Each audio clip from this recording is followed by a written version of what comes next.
Problem 2-79, comparing ways to represent data. Use the golf tournament data below to complete parts A through E. So go ahead and pause the video so you can write what is the data about. So I would write ages of golfers participating in golf tournament. And because there's so many numbers, we're going to be representing the data in different ways. So we're going to be following A through E. Now, as you're going to be copying those data down, go ahead and organize them from least to greatest on your paper. So pause the video. So in example A, they're asking us to do a dot plot. So when we have a dot plot, we want to have a number line. So a number line, so this is just a sketch for me to show you.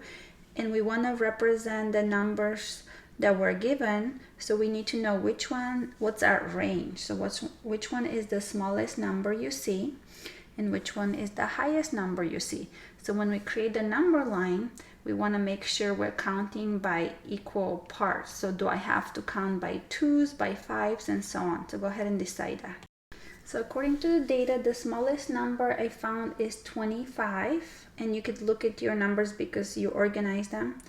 So let's see. So 25 was the smallest, and then 63 was the highest number that we have.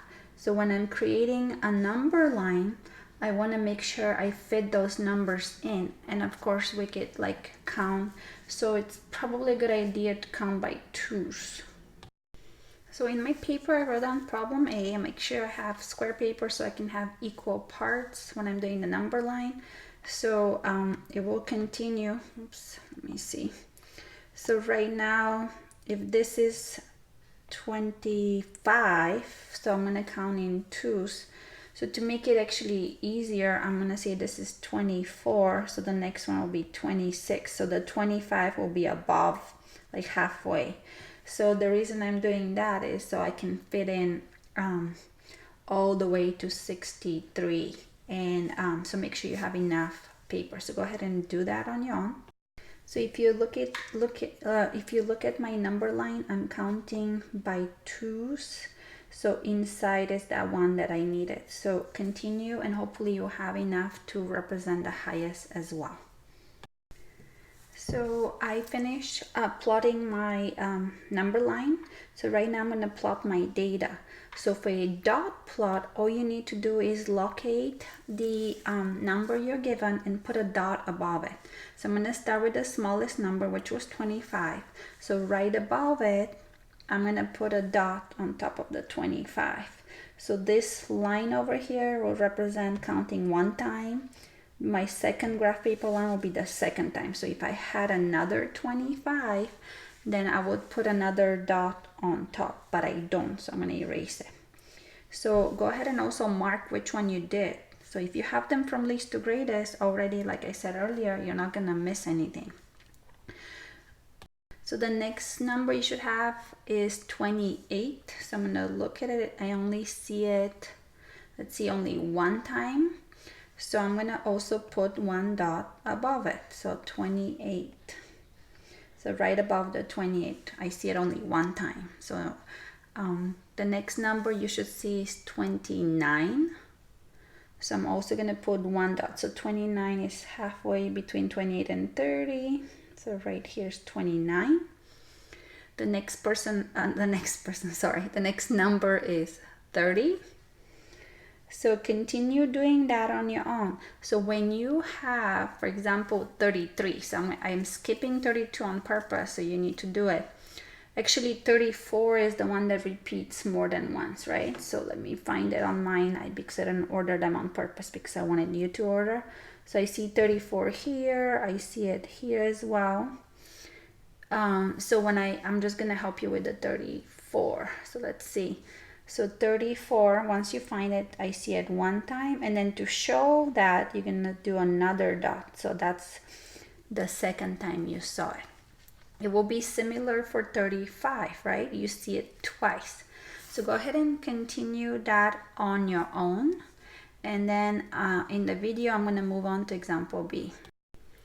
So this is assuming that you finish your dot plot on Yarn. So in example B, it says Y is a dot plot, not the best choice for graphing this data. So if you look at your dot plot, I mean, according to my dot plot, which is not complete, but I know what it's going to look like. They're very spread out, so it's really hard. They're, a lot of the numbers are either just repeating once or, just few numbers repeating twice. So it's very spread out. So this is what I would write if I were you, or something similar.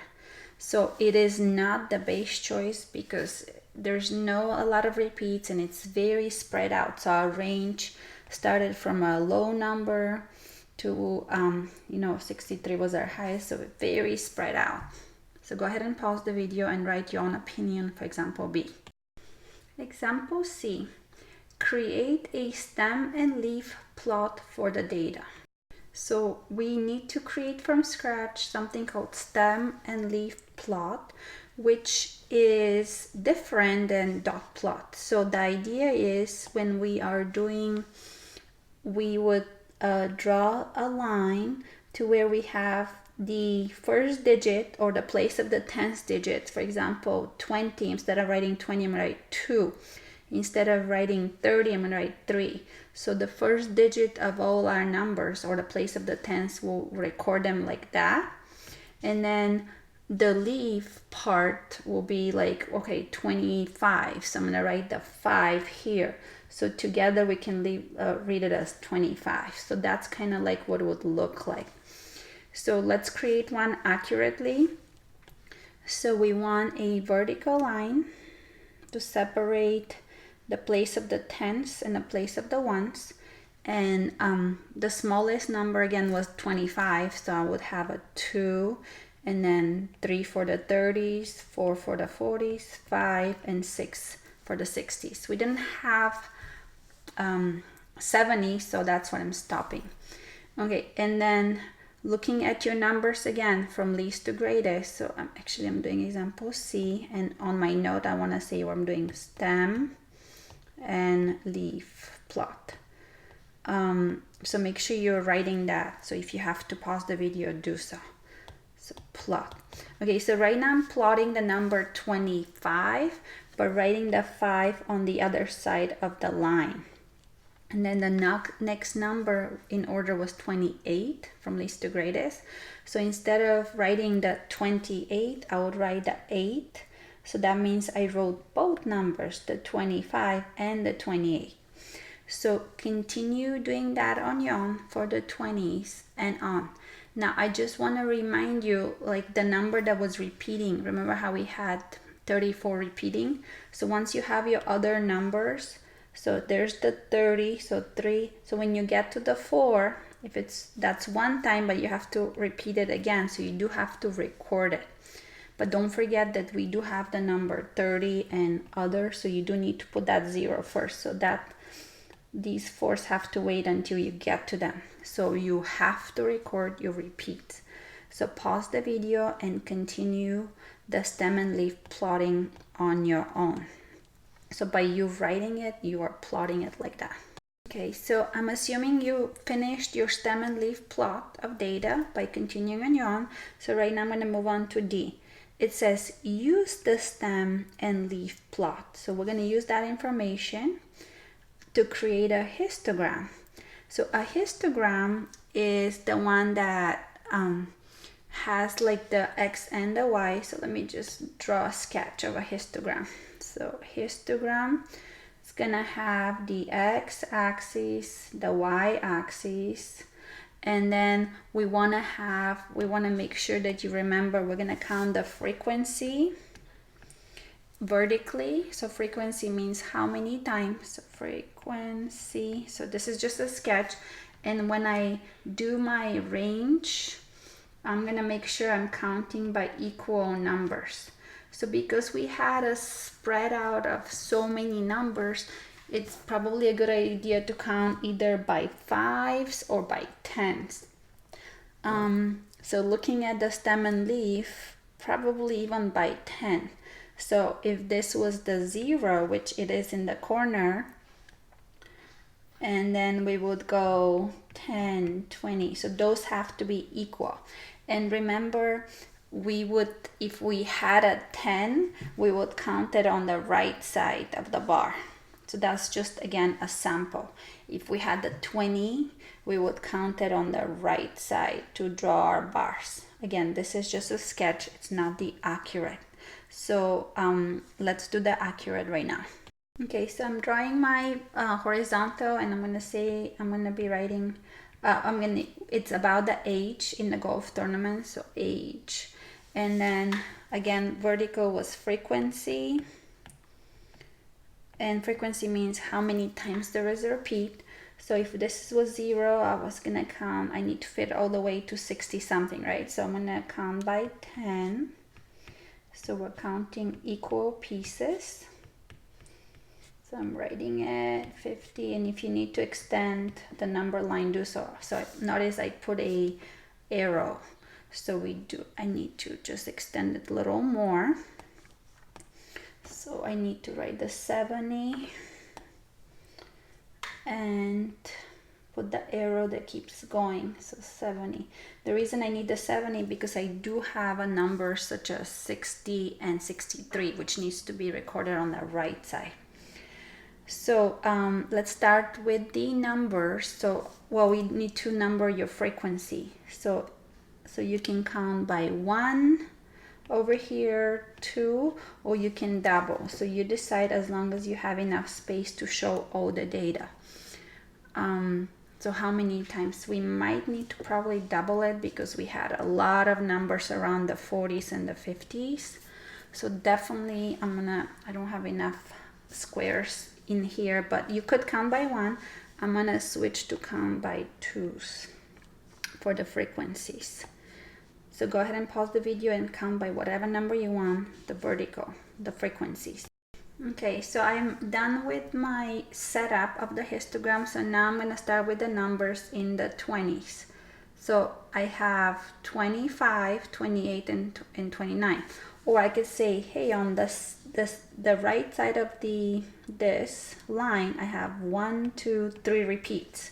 So between 20 and 30, but not including 30, I'm gonna draw, I have it 3 times. So I'm gonna go up all the way to where the 3 is. And remember, I was counting by 2, but if you're counting by 1, you could do that.